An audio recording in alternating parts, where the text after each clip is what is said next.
Yes, Massive and Crew, back once again with another video, and today we're going to see the difference between analog and digital. Well, at least this is going to be my little test anyway. I just wanted to see the difference because I loaded in a sample from my Akai sample, my Akai S3200, and then put it into Adobe Audition, and then normalized it to -3 decibels, and it sort of sounded different to me and I wasn't quite sure, so I thought I'd do an experiment with it to see what the difference is visually and then share that with you.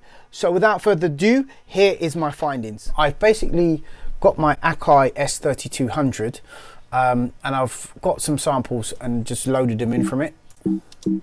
Now I've recorded them and it got me thinking.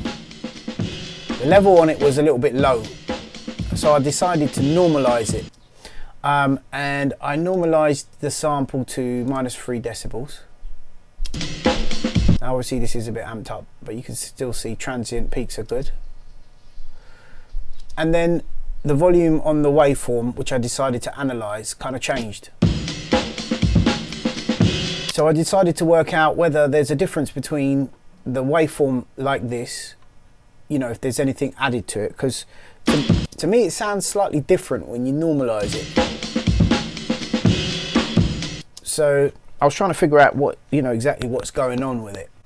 So I literally got the sample and then put it into an art package, and I basically grabbed a screenshot of both samples, the normalized one and the non-normalized one, and then put them into Adobe Photoshop, put them side by side or on, you know, overlaid onto each other, and got one waveform and colored it red, and the other left it as it is, so I could see the difference. Now, the finding was quite interesting.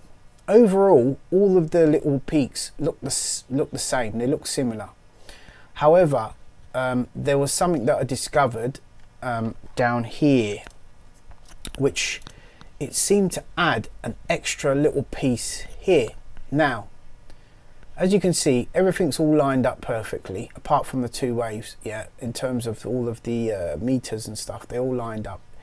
I'm going to take them out of sort of sync a minute so you can see. So I've set it up so you can see one and the other through, right? Now, if I was to take the two waves and put them over each other, you'd expect these two waves to be pretty much identical, right? Now, this is where it gets interesting. So we zoom out, and as you can see, it's pretty much on point, yeah? All right, that needs to move over just a tad there, you can see that, yeah? Now, if you look down here, you can see there's a couple of extra peaks here, yeah? And move over again and look down here, there's also this extra little bit on the high end which has been created. Now remember, one of them's normalized and one of them's not normalized. If we move that over, the red one is normalized, yeah? So you can see by normalizing the sample, it's bringing in something that's not usually there, because if you look at the rest of this waveform, around about the 20, 22, 23, 24, whatever K, which is quite high frequency, maybe only a dog can hear it, who knows? But I'm no sound expert. Perhaps a sound expert can comment on this below and you know, fill us in here. But I found an extra bit of frequency that's added when you normalize it on the top end. Also, there's a slight difference.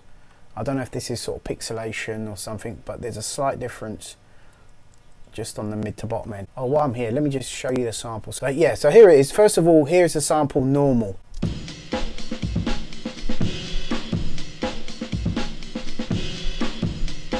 And here it is normalized to -3 decibels.